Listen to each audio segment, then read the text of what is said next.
Pinabubusisi ni Senadora Miriam Defensor Santiago sa Commission on Audit ang umano'y malawakang pag-aabuso sa paggamit ng pondong natipid ng mga ahensya ng gobyerno. Mismong ang senadora ay nakatanggap daw ng pera mula sa savings ng Senado. Karamihan sa mga senador, mas malaki pa raw ang nakuha. Hindi naman itinanggi ni Senate President Juan Ponce Enrile ang kanyang pamahagi ng natipid na pondo ng Senado. Ang giit niya, wala siyang nilabag na batas at hindi daw iyon suhol sa mga senador. Handa rin daw siyang maimbestigahan. Nakatutok si Jam Sisante. Kinumpirma ni Senate President Juan Ponce Enrile na pinamahagi niya sa mga senador ang mahigit 48 million pesos na natipid sa budget ng Senado noong 2012. 2.2 million pesos na dagdag pondo para sa gastusin ng tanggapan ng bawat senador, liban kina Senador Miriam Defensor Santiago at mga kasapi ng minority bloc na sina Senador Alan Peter Cayetano, Pia Cayetano at Antonio Trillanes IV na tigsa 600,000 pesos lang daw ang nakuha. That is not for the senator. That is an augmentation of the budget of his committee. That's why it is MOOE. And he cannot use that for himself. Nalalaki ng mga extra budget ng minority.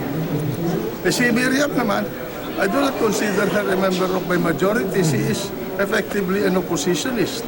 Binigyan din ni Enrile ang mga kasamahang senador ng pamasko na tig 250,000 pesos matapos daw siyang lambingin ng ilang senador. Galingan niya ito sa savings ng kanyang tanggapan. Pero isinauli ni Senador Miriam Defensor Santiago ang pamasko ni Enrile. Sa liham niya sa Commission on Audit, tinanong ni Santiago kung tama bang bigyan ng karagdagang pondo ang mamabatas gayong patapos na ang taon. Pwede rin daw bang gamitin ito bilang karagdagang pork barrel. Hiningi niyang busisiin ng COA ang umano'y malawakang pag-abuso sa savings ng gobyerno. Handa raw ang Commission on Audit na umaksyon sa hiling ni Santiago. Kasama po yan talaga sa audit namin. Dahil unang-una tinitingnan namin kung yung paggamit ba ng savings authorized. Kasi hindi lahat ng ahensya ng gobyerno pwedeng makagamit ng savings ng basta-basta. No? Kung authorized man, lahat ba ng mga requirements ng batas sa paggamit nun natupad o na-observe, no? Tsaka hindi ba ito labis-labis? I'm ready. I'm happy if they will do that. We are audited every year, by the way. We are audited. Hindi naman kami exempted from audit. Sabi ni dating National Treasurer Leonor Briones, kung hindi gamitin ng institusyon tulad ng Senado ang kanilang savings, pwede nila itong ibalik sa National Treasury para magastos ng gobyerno sa iba't ibang proyekto. In the Senate and in the House, particularly in the General Appropriations Act, it is very, very clear that they can use the savings. For example, the Senate President can use the savings to augment the MOOE of the different offices which are under his jurisdiction.